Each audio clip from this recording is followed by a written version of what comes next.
supe ser maestro rural y me enamoré del campo desde muy gurí. Y realmente las tecnologías están cambiando todo. Ahora voy por rutas que yo las conocía como la palma de mi mano, porque después trabajé en una investigación sobre mitos y leyendas de campaña, y conocí mucho estancias, participé mucho en yerras, y participé mucho con gente vieja que me contó historias, y ahí anduve pialando lobisones y luces malas para contar en los libros. Y realmente está todo cambiando. Desde luego la tecnología primero invadió la ciudad, y realmente mucha gente se fascinó con la nueva tecnología, pero no generó tantos puestos de trabajo como se esperaba. Cuando yo era joven, por ejemplo, estaba la Honda, que era la agencia de autobuses que recorría todo el país, y uno llegaba a Plaza Libertad y había una ventanilla que decía Bajo Litoral. Ahí un funcionario te llenaba el boleto y te ponía el numerito del asiento y todo para el Bajo Litoral. Otro decía Tacuarembó Rivera, otra estancia decía Rocha, y otra decía Punta del Este y Ciudades del Este. Había muchos funcionarios trabajando en la venta de boletos. Hoy se hace todo con una computadora. Los procesos de producción y de servicios urbanos se han reconstruido a través de una robotización, de una automatización, y hay menos trabajo. La ciudad es un embudo donde la gente llega con un montón de esperanzas y cada vez hay menos trabajo calificado. Y la inmensa mayoría sobrevive en empresas de limpieza, en empresas de vigilancia. Es decir, la tecnología por sí misma no resuelve el problema del empleo, no resuelve el futuro de los jóvenes. En el campo, uno ve el campo totalmente cambiado, desde la trazabilidad hasta todas las tecnologías que se están aplicando y las que se van a aplicar, van a generar un cambio, están generando un cambio extraordinario. Algunos hablan de la nueva ruralidad. La pregunta es si esa nueva ruralidad está generando más empleos o menos. En los 9 últimos años han abandonado el campo 12.000 familias con predios de menos de 100 hectáreas, productores de alimentos, que no han podido bancar la nueva tecnología y que han sido corridos en un país donde había latifundios de 30.000 hectáreas cuando yo era joven, y ahora Montes del Plata tiene 150.000. Es decir, se ha expandido terriblemente la propiedad de la tierra en manos extranjeras, y quizá la frutilla de la torta fue que el Senado acaba de votar por unanimidad. El Senado, los 4 partidos con representación parlamentaria, acaban de votar por unanimidad el derecho del Ejecutivo a autorizar que estados extranjeros, integrantes de sociedades anónimas, sean parte del rico patrimonio de los orientales, posean pedacitos de tierra oriental. Por eso nosotros planteamos que hay que discutir temas que no se discuten, que no tienen que ver solo con la tecnología. Desde luego nosotros nos inspiramos mucho en Artigas. Cuando yo era estudiante y leí por primera vez el reglamento de tierras de Artigas, me imaginé que Artigas había pensado dividir la tierra oriental en pedacitos iguales. Era una locura de estudiante romántico, ¿no? Y que a pesar de que conocía el campo, no lo entendía. En realidad no es así. Es decir, el reglamento, cuando uno lo lee atentamente, tiene un título bastante conservador, el reglamento de 1815. Reglamento para la seguridad de la campaña y fomento de sus hacendados. Y tiene una sola cláusula expropiatoria, la de los malos europeos y peores americanos. Poco a poco fui entendiendo la lógica de ese hombre extraordinario que fue Artigas. La tierra, la pensaba Artigas, no para la equidad, sino para la no exclusión.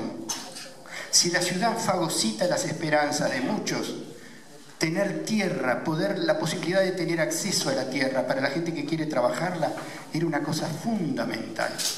Y ya en la época del Cabildo, pocas familias se habían apoderado de casi toda la tierra. Imagínense ustedes la situación en 1815, vale la pena recordarla. Yo soy indio, vivo en una reserva allá por el Arerunguá. Tengo derecho a no ser indio, porque están las escuelas de la patria. Yo voy a Purificación, aprendo lectoescritura, aprendo cálculo, y no quiero estar más en mi comunidad. Ahora somos todos iguales, en la época de Artigas, ¿no? Me voy a Colonia y me coloco de escribiente en el puerto, porque aprendí a leer. Ahora, si en el puerto me discriminaban, 1815. No iba a venir la espada de Artigas justiciera a enmendar la situación. Pero yo tampoco quedaba mendigando. Mi comunidad tenía tierras. Eso es lo esencial. El Uruguay se salva con la tierra y se hunde a veces con tecnologías de racionalidad urbana, lo cual no significa volver a los tiempos de Artigas, significa simplemente entender el espíritu de equidad, por lo cual el derecho al acceso a la tierra tendría que ser algo sagrado. Es increíble cómo los partidos fundacionales tuvieron gente tremendamente lúcida que entendió el problema de la tierra. El vallismo hizo política de instituto de colonización, generó la unidad cooperaria Cololó, generó una serie de, se creó una educación muy interesante, se creó un Centro Nacional de Capacitación de Maestros Rurales, yo estuve ahí, y realmente los maestros aprendíamos en aquellos años a trabajar la tierra y a distinguir por lo menos entre el ganado de carne y el ganado de lana y de entender también el ganado lechero, sus características, su composición y las razas que había en ese momento. Hoy el fenómeno del mejoramiento genético es mucho más complejo que cuando yo estudiaba. Pero de todos modos, el tema es que si el vallismo hizo eso, también Saravia, cuando convocó al pobrerío rural en 1897, empezó a descubrir la flagrante injusticia de la tierra y que había propietarios y propietarios. Todavía hoy los peones rurales te dicen, hablando de los patrones de los establecimientos, hay gente con campos y gente de campo, y no es lo mismo. Y realmente la injusticia, Aparicio le desesperaba porque él veía que la clase política metida en Montevideo, blancos y colorados, no estaban entendiendo el problema. Llegó a decir en una famosa reflexión, estos políticos, y se refería al directorio del Partido Nacional, estos políticos dan más vueltas que el Río Negro, pero si yo aguanto, me gusta para apretarle la cincha a los platudos. Planteando, no por supuesto a la gente con campos de campo, sino a la gente que era simplemente gente con campos, ¿no? Él hacía perfectamente la misma división del reglamento de tierras de Artigas, ¿no? Fomento al campo, apoyo a los hacendados y expropiación de los malos europeos y peores americanos. La lógica es la misma, hay que entender las distintas lógicas que hay en el campo para entender una política que no va a ser de equidad, pero que va a ser, y solo el campo puede hacerla, una política de no exclusión. Tuvimos la suerte de conversar en la sede central del Movimiento de la Juventud Agraria con compañeros que nos contaron proyectos maravillosos que la Juventud Agraria está haciendo en el país. Por suerte, en esa reunión yo fui el que menos hablé. Estaba con nosotros de la Unidad Popular también un productor de San José y un doctor en veterinaria, asesor de grupos y de cooperativas agrícolas que son de la Unidad Popular, y ellos coparon la reunión. Pero realmente porque eran los que sabían y porque yo asumo en mi candidato de vocero de la Unidad Popular que saber en el siglo XXI es saber a quién recurrir. Y en ese caso era la gente que tenía que hablar con el movimiento de la Juventud Agraria. Pero en un momento yo les dije, yo oía atentamente, incluso la morosidad cero cuando se pagaba con corderitos, los proyectos maravillosos que está implementando la Juventud Agraria. Y yo le decía, miren, yo estoy oyendo todo esto fascinado porque amo el campo, amo profundamente el campo, pero ustedes reconocen que cada vez hay menos jóvenes en el campo. Y ahora leí el documento que me entregaron que dice que uno de los objetivos de la Juventud Agraria es por lo menos disminuir el ritmo terrible en que la gente está abandonando el campo. Ah, no, no es solo disminuirlo, hay que revertirlo. Y está en manos de ustedes revertirlo, pensando políticas públicas, porque ¿cuál es el problema? Parece que ustedes tienen que trabajar, tienen que hacer proyectos ingeniosos, proyectos que valen, proyectos sustentables, y por otro lado los políticos profesionales tienen el ámbito de las políticas públicas. Ahora, yo le quiero decir a los jóvenes agrarios una frase de Artigas que ustedes conocen. Nada podemos esperar sino de nosotros mismos. Yo exhorto a la Juventud Agraria, a sus preclaros dirigentes, a la gente que ama el campo, que eso va por arriba de partidos, ¿no? Es decir, el campo se ama o no se ama. Y a la gente que aún sin amarlo entiende la necesidad del campo, a que se atreva a pensar sus propias políticas públicas.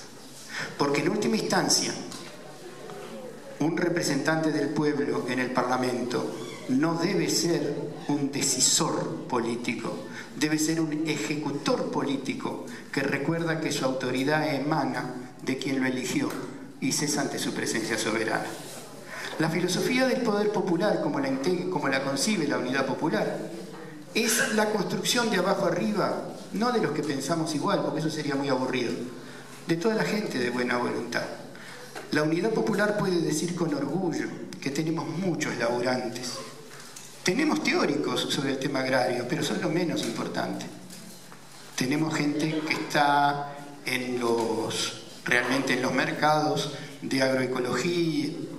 Podría decir departamento por departamento. Difícil encontrar un departamento, a pesar de los poquitos que somos, que no tengamos gente metida en la apicultura orgánica, en la agroecología, en la gestión cooperativa de proyectos.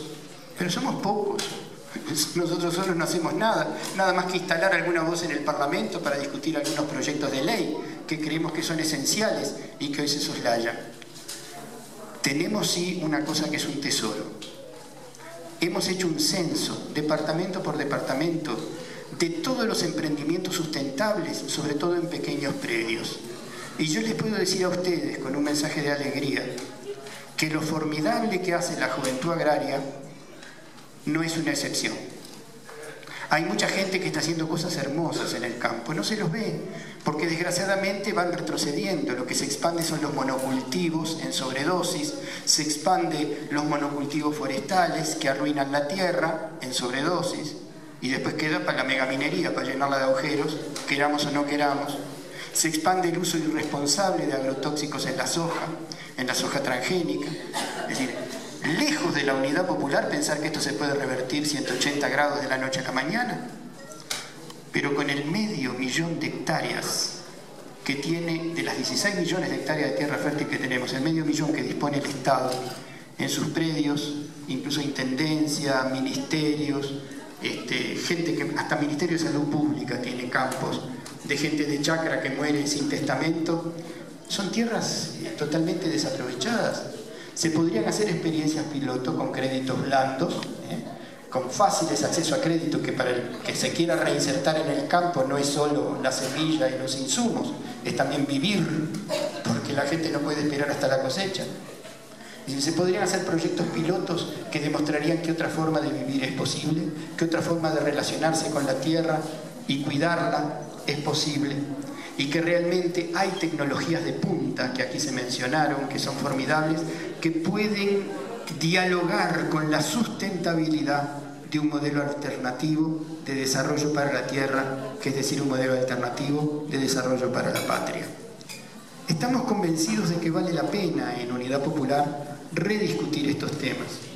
A veces a mí me preguntan en las radios del interior, que como decía Jaume, me conocen más como historiador, como persona que hace relatos camperos. Anduvimos estudiando, por ejemplo, en los relatos de nuestros paisanos, cuáles eran sus raíces inmigrantes, cuáles eran sus raíces africanas, cuáles eran lo que queda de relicto de memoria indígena, en ese sincretismo de nuestra magia cultural del campo. Y me conocen por eso y me dicen, ¿y ahora cómo te presento, Gonzalo? ¿Como aquel historiador, como aquel viejo maestro rural? ¿O como político? Y yo digo, no, político no, en todo caso como abuelo preocupado. Porque hubo una cosa que yo aprendí en Bolivia, de un viejo aymara del Consejo de Ancianos de una comunidad. Decía, en nuestros países es necesario cambiar el tiempo de los políticos por el tiempo de los abuelos. Porque el político, que vengan a contaminar, que vengan a hacer lo que sea, yo necesito que en 4 años haya la ilusión de progreso. El abuelo piensa en 20 años después, y yo como abuelo lo sé. Gente joven, yo quiero agradecerle el respetuoso silencio que tuvieron. Les cuento que la Unidad Popular existe, que es un partido pequeño, que el riesgo para la patria que yo sea presidente es muy pequeño.